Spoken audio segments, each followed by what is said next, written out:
Hello, welcome to my video today. Today we will be doing rear brake rotors and pads on a 2016 Honda Civic.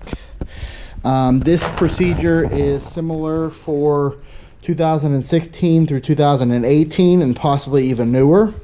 This works for base model Civics all the way up through the high-end Civic Type Rs. So things we'll be needing for today's job, we will be needing a large breaker bar. We'll show you why you need that. Torque wrench for when we're finished. Some anti-seize lubricant as well as disc brake lubricant. Wire brush. 4-way to get our wheel off. We'll be needing a 17mm socket. And then this is a 6-point. I think it's a size 7, it says on here. You can use that, or you can cheat and use a star socket, a T45. You can also use that. You just got to be a little more careful because of the tines could break off of that. We also have our brake clean for cleaning our new rotor.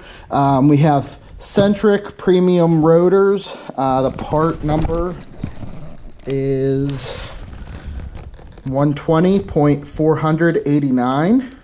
Again, these are the rear rotors. And then we have our pads here. We went with the Pause Quiet ceramic, part number 105-18780. Is the correct, and I've been using Centric parts for my brake jobs for the last couple years. I've had really good luck with their premium line, which has a coating, and we'll see that when we open this. So without further ado, let's go ahead and get started. I've already removed the wheel and tire that's sitting here. We have 5 lug nuts, size 19mm. So I've already went ahead, jacked the car up on the jack point that is underneath the side skirt. Hondas are really nice because there's a piece of the rocker that sticks down to jack the car up on. And I've gone ahead and removed the wheel. I have my light out here, and I'm going to go ahead and grab some of my tools that I'll be needing first. Okay. So, first things to take note of. To get the rotor off, there is a screw here. I will explain to you and show you explain to you one trick and show you another on how to get this off, because that does like to rust, especially here in the Rust Belt in Pennsylvania. And then I will show you how to get all these other pieces off. So first I'm going to start with removing the caliper. So to remove the caliper, we have 2 bolts. We have a bolt here and a bolt here, and they come in from behind. There are some plastic caps, so I'm just going to use my flathead screwdriver to remove the plastic cap there and here. Just going to remove those and get them out of the way. I'll try to get this light here so it's not too... Okay, remove those and get them out of the way. We also have this spring here on the front that kind of gives extra stability to your caliper, to the bracket. So this is easiest, I found, just to stick your screwdriver in here, kind of pry it until one end comes out, and then you can just go ahead and wiggle it until the other side comes out. That's the easiest way to do it without it flying off, and then you're chasing it around to see where it's at. So I'm going to go ahead and use my 6-sided. I'm not going to use the T45. Again, that's your kind of other option here. I'm going to go ahead and loosen this top bracket first.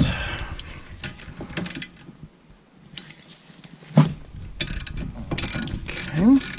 And these I do like to get most. I like to start them both, and then I will get, once I get this one, I'm going to back this one out all the way. And you'll know when it's backed out all the way when in here you can kind of see the lip backing off. Let me try and get the camera there to zoom in for you guys.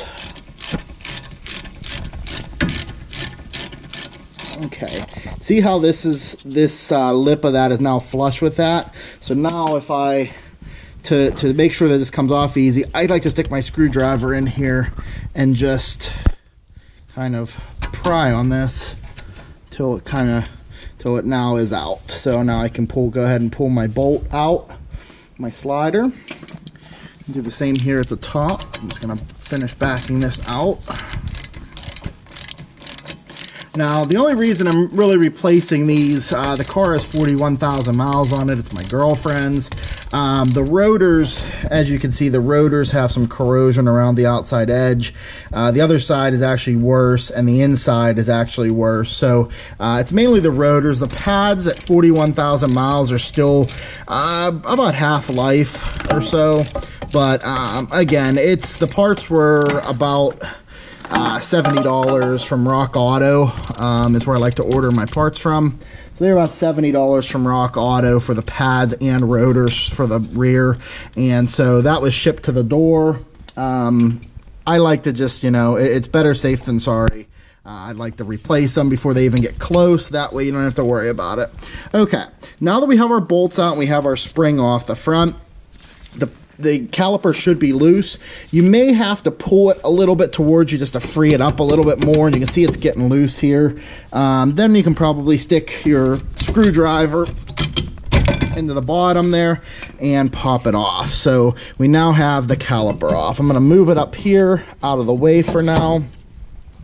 The old pads simply just, you can shake a little bit and they slide out. The way you'll know the inner pad is it has this spring on it. So just take note of that. You know that's the inner pad when you're putting your new ones on, as well as take note of the orientation of your squealer. This is the brake squealer, so if your pads are getting low, that will touch your rotor before your actual backing plate here touches the rotor. So just take note of that orientation, because on the other side, it's over here. So on we're doing the driver's side now, it's on the left, and then we have our spring here at the top. So this is our inner pad. Just going to go ahead and throw that out of the way. This is our outer pad, and it's sticking a little bit, and we'll make sure that it's freed up before we get the new ones in there. So outer pad, both sides is the same, so we don't have to really note anything on that. Now to get our caliper bracket off, so we can clean up our areas where the pads sit, we have two bolts here in the back, and these are our 17 millimeter bolts, and these are going to take a little bit of effort to undo, so I may have to set the camera down. See if I can do it with one hand, but it's very possible. Well, if I'm going down, it might. Okay, I got that with one hand. Okay, and then we'll get this top one.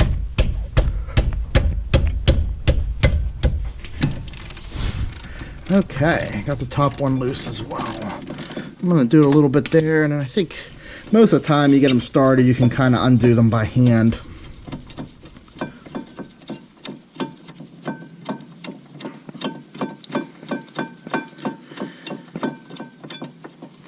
We're doing this inside the garage today because it's about 30 degrees outside, and it snowed last night, snowed a little bit more today, so it was worth pulling the Bronco out of the garage so we could put brakes on the girlfriend's car.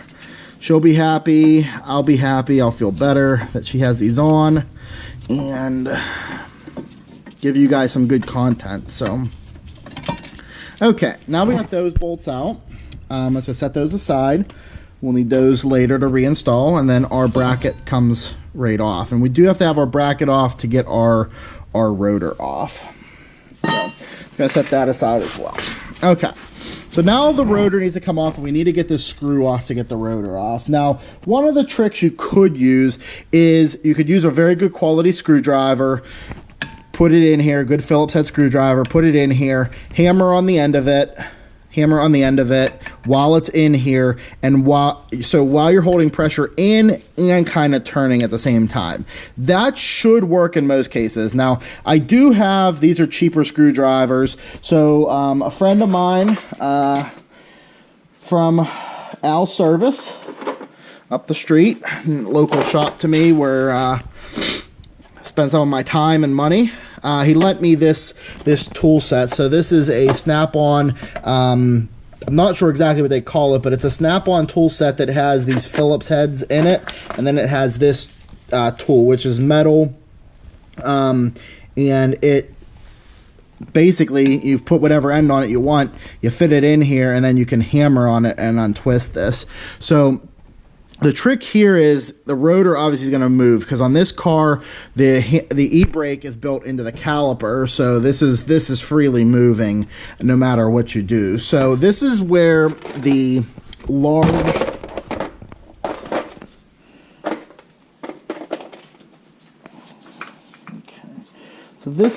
large pry bar comes in. I'm going to go ahead and grab that off of here.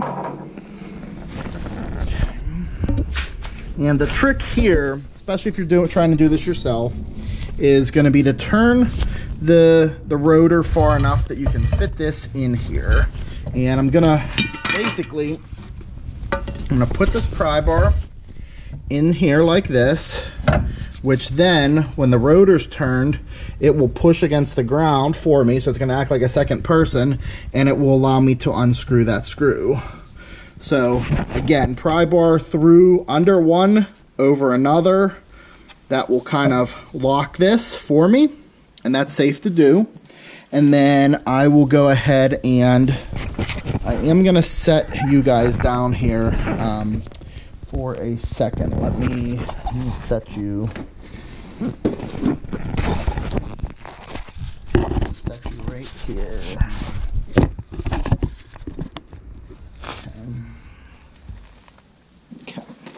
Just want to make sure you can see what I was doing. And I'm going to stick this in here. I'm going to use a hammer.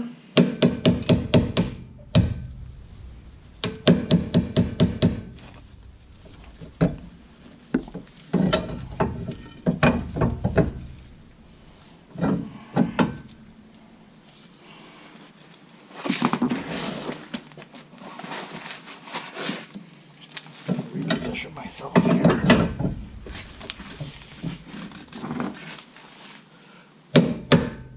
Okay, and after two good taps there, we now have a loose screw. So I'm going to go ahead and take my pry bar out. Won't need that anymore, and I'm going to put that aside. So again, that can be done with a good screwdriver. The main reason I used the specialty tool was because my screwdrivers had a plastic handle, and when I was hammering on it the first time when I was doing the other side, I broke the end of the screwdriver. So if you have a good metal handled screwdriver, that will work. If not, this snap-on tool works very well for getting that out of there, and it has a really nice Phillips end on it, so won't break any of those off either. So we got our screw out. I'm going to set that aside, and now our rotor is loose. So we can go ahead, take that off, set that aside, and we now have everything apart.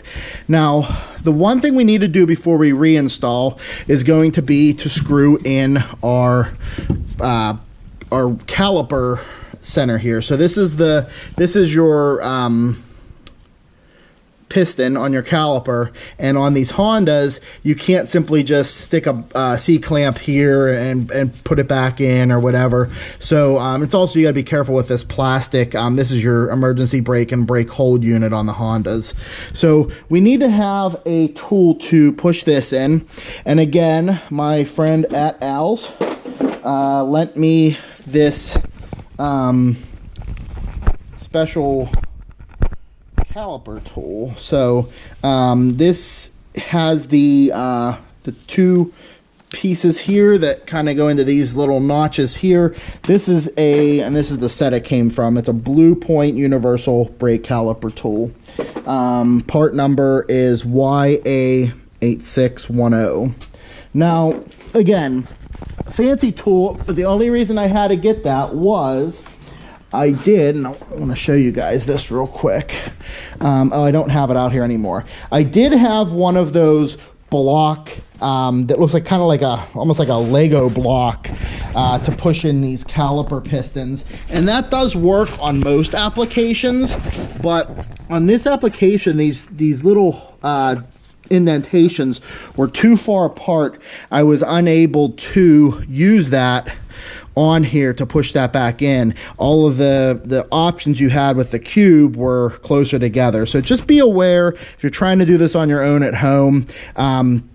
Maybe borrow at your local auto parts store, borrow their tools, and you know, attempt it using their tools. They probably have a set very similar to this, and I'll open that up here real quick for you. So this set has 6 different options as well as your main tool. So it's probably best to do that. You could try your cube. There probably are some different cubes because I've seen this done using the cube before. But in my case, I was not able to use the cube. So in this application here, let me set you guys down. Okay. So I'm gonna just stick this tool, unwind it a little bit more.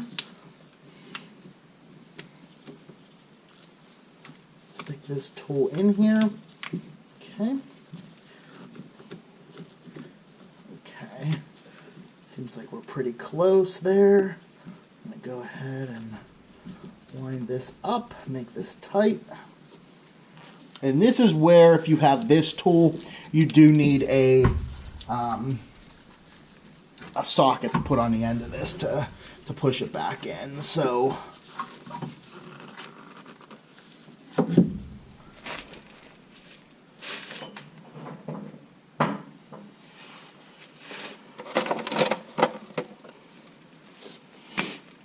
I'm looking for a socket.